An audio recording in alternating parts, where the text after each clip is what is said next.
Hello, Mr. Vessel here again today, and what we're going to look at is the 2010 number 2 from the AP Statistics exam. And what this question is about is looking at sampling distributions of sample means, which is often a really tricky concept, and then using that sampling distribution of sample means to talk about a probability task. So this question kind of begins out with looking at a local radio station, play 40 rock and roll songs during each 4-hour show. And the program director at the station needs to know the total amount of airtime for the 40 songs that could also be programmed during the show for news and advertisements. So the distribution of the lengths of rock and roll songs in minutes is roughly symmetric. So we're getting shape here. It's got a mean of 3.9 and a standard deviation of 1.1. So we know the shape, we know the mean, we know the standard deviation, and the first task is describe the sampling distribution, the sample mean song lengths for random samples of 40 rock and roll songs. And the most common mistake students make with this particular task is really just describing the distribution of a single rock and roll song, basically just restating the last sentence here and giving us the shape, the mean, and the standard deviation. But that's not what you see with a sample of 40 rock and roll songs. And we're going to talk a little bit about, well, how to get this sampling distribution of sample means for 40 songs instead of just a single one. And it says describe. So with the description, we're going to focus on shape, center, and spread. And I also want to break this down just kind of by each piece. So there's the original distribution. I'm going to call it the parent distribution. Parent distribution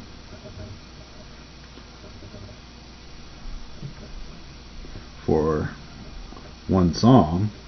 And that's what's described up here as far as being roughly symmetric. The center is at 3.9. The standard deviation is at 1.1. These are in minutes. And this can be helpful information to help to talk about what we're really interested in, which is the sampling distribution. The sampling distribution for 40 songs. And I'll give you more. The sampling distribution of sample means for 40 songs. So what they're sort of asking you to analyze here. Let's say I took a sample of 40 songs and then averaged those out. So you can sort of picture if you've got this really large parent distribution, right? Maybe thousands, tens of thousands of songs to pick from. You're going to grab 40 of them and analyze those 40 songs. We're trying to describe that distribution. Like, what should that look like? And some things to remember about sampling distributions. One thing that you really want to pay attention to is what's the n here. So n is 40. And 40 is in that area where this is a pretty large sample. Anything over 30 we consider large in statistics. So with the sample of 40, what that's going to do is really help us sort of determine the shape of this sampling distribution for 40 songs.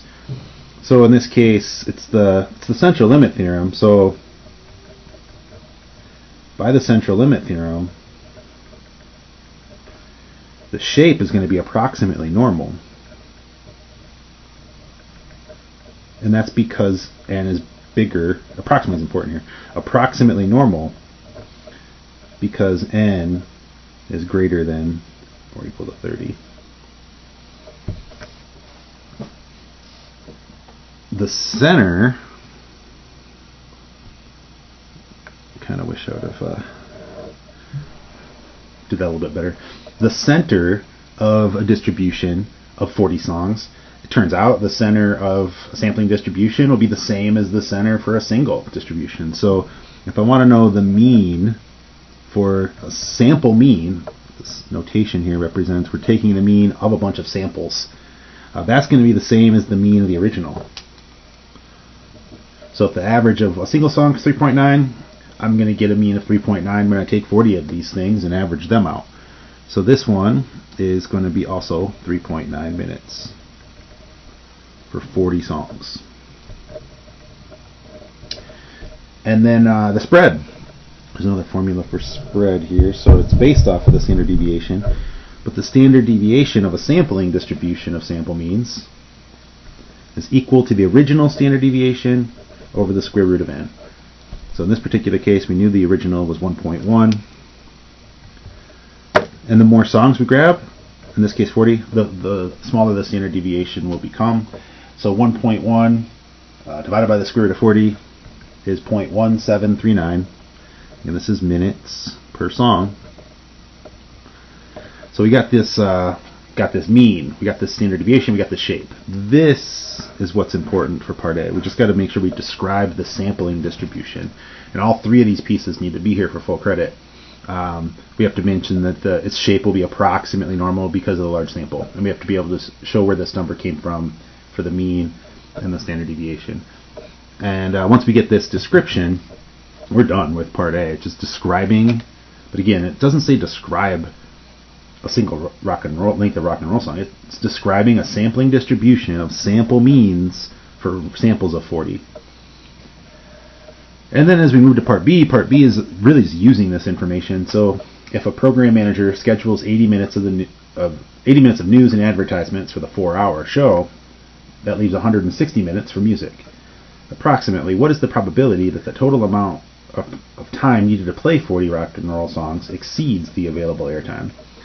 So there's a couple of ways to attack this. One thing that's really important in this one, this is in terms of an average per song. This is in terms of an average per song. So this 160 minutes for music with part B is for 40 songs. So we need to convert this into an average per song.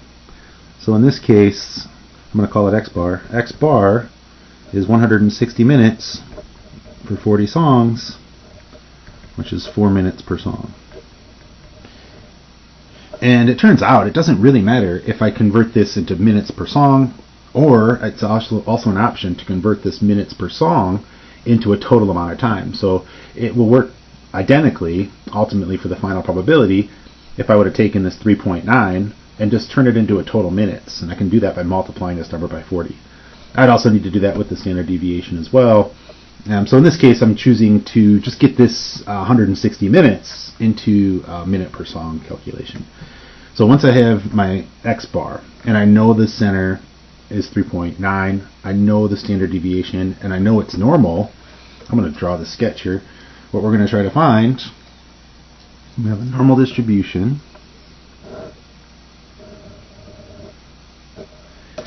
We know the center is at 3.9.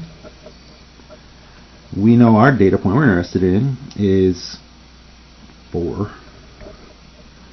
And we also know the standard deviation is 0.1739. So what we're going to try to find here, it says what's the probability that it will exceed this 4 minutes per song. So we're trying to find the probability that our sample is higher than a 4 minute per song average. So in order to do that, we can use a z-score. Since we know it's approximately normal, in this case we're going to have a statistic X bar. We're going to take away our mean of X bar and divide that by the standard deviation of X bar. So it's all about the sampling distribution here. And we have all of our numbers here. We have 4 minus 3.9 over 0.1739. This will get us our z-score. Remember that z-score is just the number of standard deviations above the mean here. And this number comes out to be 0.57. So our z-score is 0.57. And then what we need to do here is either use a calculator or use your z-score chart. I'm going to use the z-score table here and look up a z-score of 0.57. Let's see, so 0.57 is 7157. And this is the probability that's shaded to the left or below that z-score. So 0.7157 is actually not the answer to the question that we want. We want to know what's the probability that our average is more than this 4 minutes. So we can just take 1 minus the 0.7157, and that's 2843. And this is the probability that our sample of 40 will actually exceed the amount of time given. And I'm going to wrap it up with just kind of summarizing it that way. So the probability that our sample of 40 songs exceeds the 160 minutes is 0.2843. A little bit more than 28% chance of going over our time limit for this. So that was the 2010 problem number 2. I'm going to really like this problem. It's getting into the concept of a sampling distribution and then a follow-up about how to use that within a normal calculation. So really interesting task. Hopefully that you found this helpful and interesting. Please feel free to check out more videos, subscribe if you really like to, and thank you for watching.